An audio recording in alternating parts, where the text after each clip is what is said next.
Hello! I'm about a minute early because I always like to give myself a little bit of a leeway because this is still relatively new technology for me.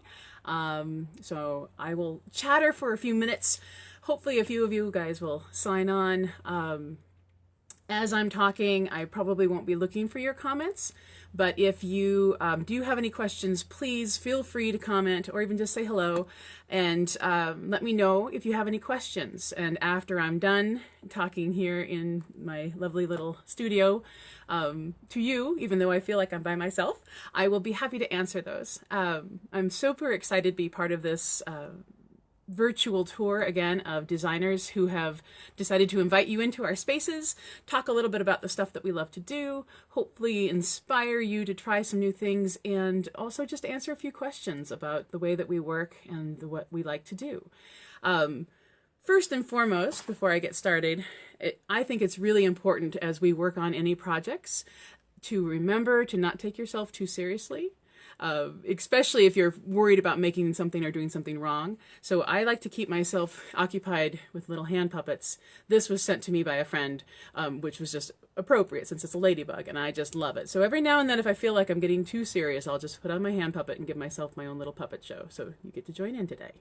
Ladybug. So today we're going to talk a little bit about stitching down applique projects.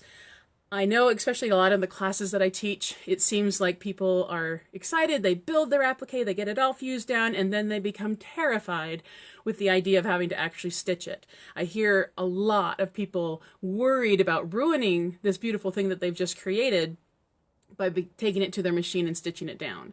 So why do we stitch our applique projects down? Main reason is you need to stitch down anything that's been fused because the glue will eventually start to break down and it won't stick after a while or after some washings. So in order to make it really functional, you do need to stitch your applique pieces down. They do make some fusibles out there that are designed to not stitch through, and I have attempted to stitch through them and I don't recommend that. But for the most part, you do need to stitch any applique down onto a project, especially if it's going to be washed. But even on art quilts, I like to stitch it down, not just for the function, but there's a lot of fun in the stitching as well. And I'm going to get into that here in just a little bit.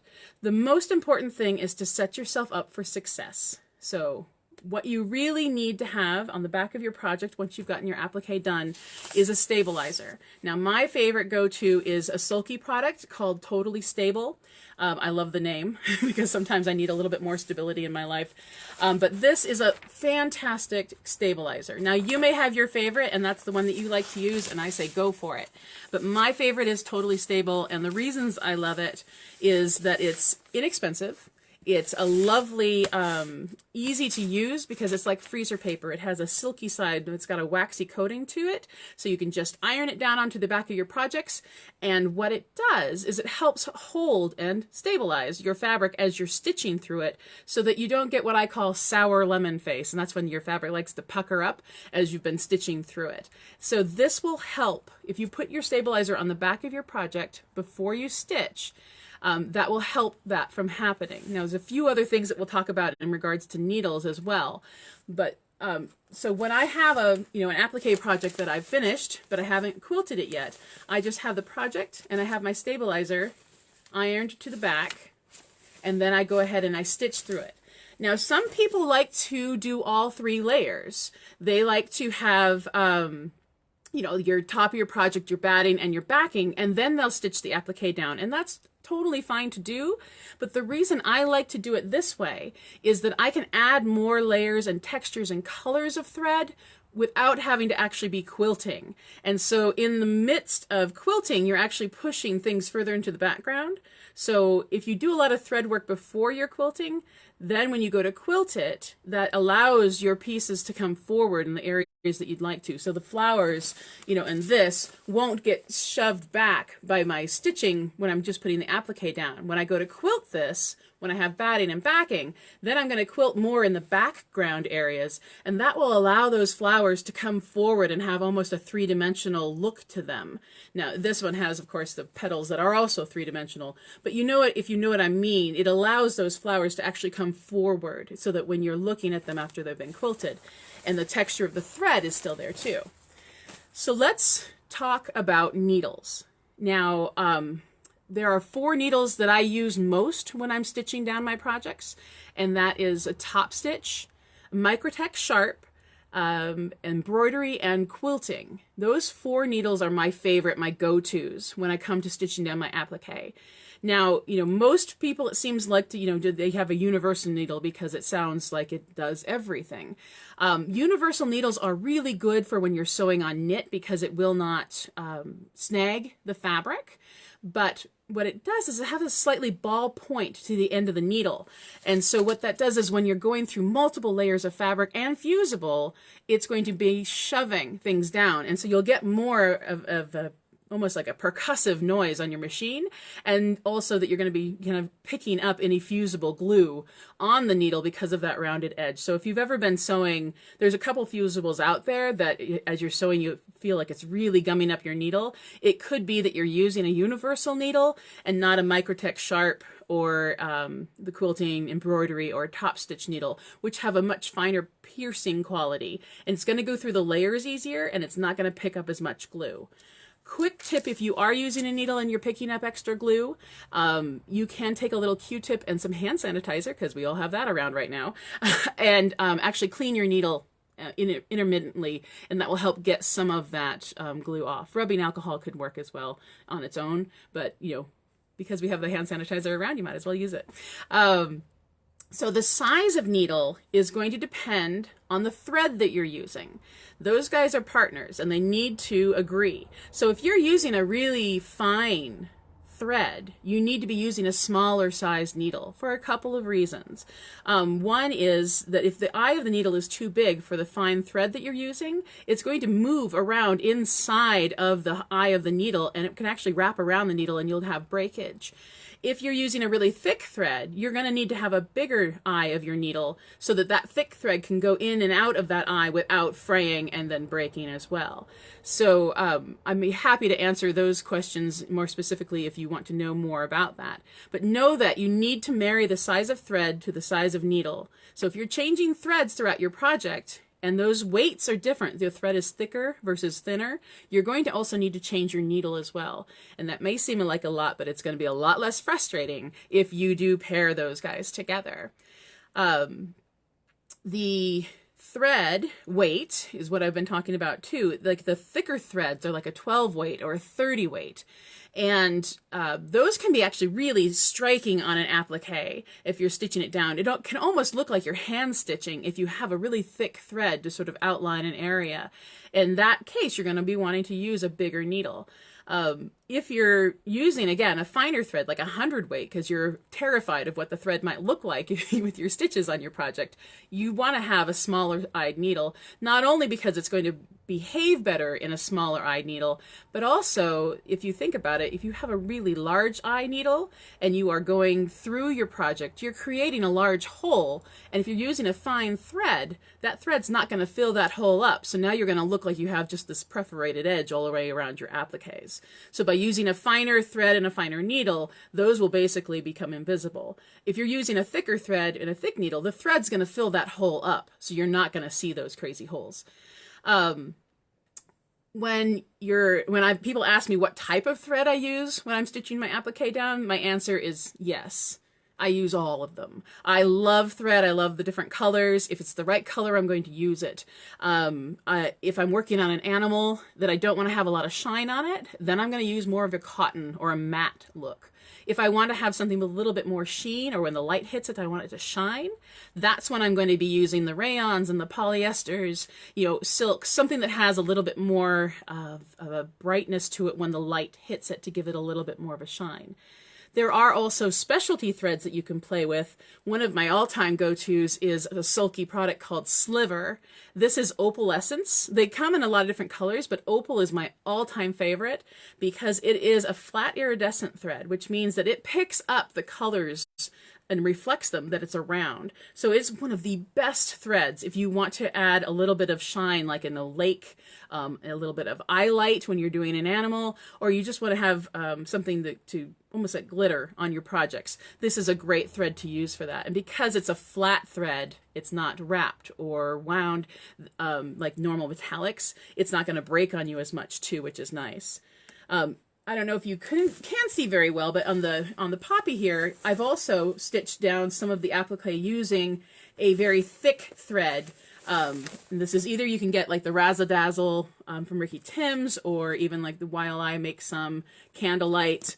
And those I actually use stitching my applique down, but I'll use it in the bobbin. And I'm going to put a little demo on my YouTube channel page soon showing you exactly what I'm doing with that. So stay tuned. I hope to have that up maybe by next week.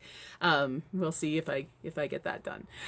So in the bobbin thread, I like to use a thin thread. So like the Glide or little pre-wounds are great for that. These are class 15 bobbins. You can get them in pre-wounds. For like your Baby Lock, your Ilna, Janome, Brother, they all take class 15. If you have a metal bobbin, you shouldn't be using a pre-wound bobbin. If your machine takes a plastic one, then you can use the pre-wounds. Another one of mine that I love is the Monopoly, which is an invisible thread. And it lasts forever because it's such a fine thread. So it's a really great thing to have in the back when you are stitching. When you are working with your project where you just have your applique top and then the stabilizer in the back, you don't have to worry about the tension so much showing on the back because you don't have your backing involved. So let's take a moment to talk about tension, because everybody gets tense when you think about tension. And the way I like to explain it to people is, if we weren't supposed to mess with the tension on our machines, they wouldn't give us a knob. So they gave us a knob, so let's mess with it. If it really stresses you out, it makes you tense, to change your tension, get yourself a Post-it note, write down the setting that your machine is at currently and happy piecing with, and then just put that number right by your tension dial so that you know what it was, so that when you've messed with it, you can get it back to where it was happy.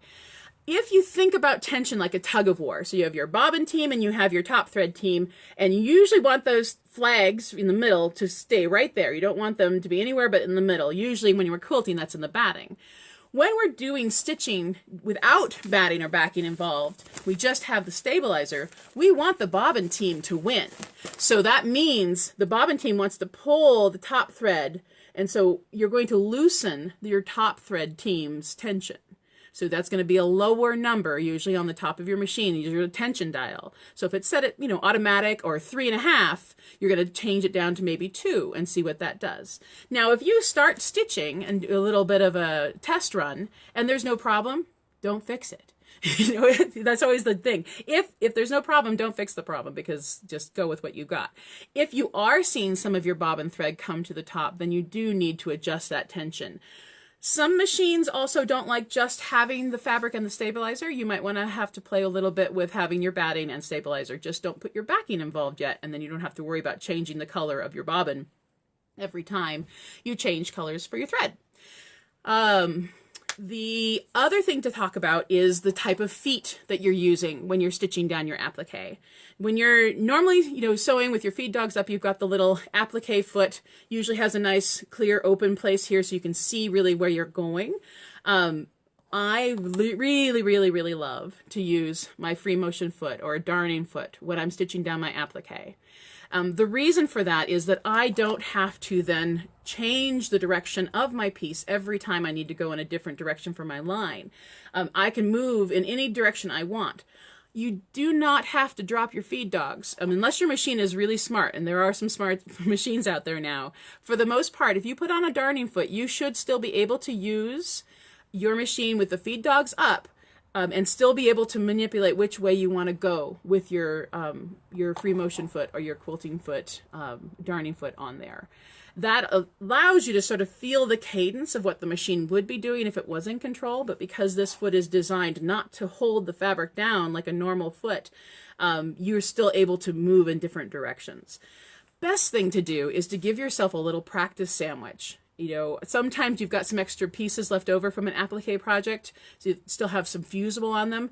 Fuse those down onto a piece of fabric that you don't know why you bought it because you don't like it, and then put a little stabilizer behind that and practice. See what it's like to use your free motion foot. I will tell you, the first time you do that, the stitches are going to be really funky. But remember, don't take yourself too seriously. Get your hand puppet ready and laugh, because that was going to reduce your tension, which means that everything else will be better on your project. But always try before you're on your project so that you don't have to worry so much about what the thread's going to do. Is your tension right? You know, keep a little bit of those little sandwiches of practice pieces next to your machine so that you have the opportunity to see if there's going to be a problem before you're actually on your project itself. So let's just talk a little bit about stitching before I think I am done.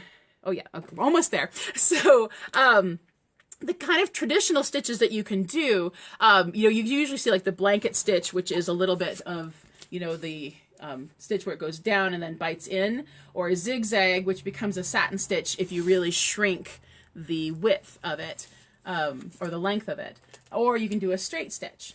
Now, straight stitching along, let's say that these are little bushes here, I find just going along the edges a little tedious because it's hard to stay perfect on those stitches.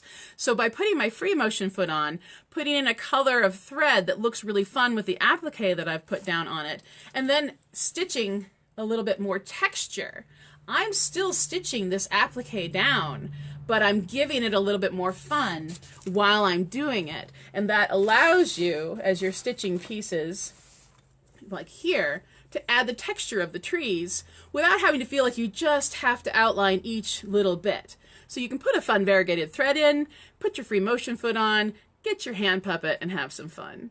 All right, I think I'm out of time, but thank you so much for joining in. I really appreciate it. Check out Heidi Pridemore at the Whimsical Workshop. She's up next at the next top of the hour. And tune in to our Facebook page. It's all listed on my thing. You can go to the Facebook page, and that gives you the full lineup for today and tomorrow, and then even the day after that.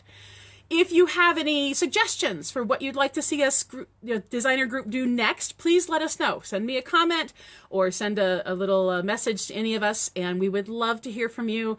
Thank you so much for tuning in and for being part of this fun event.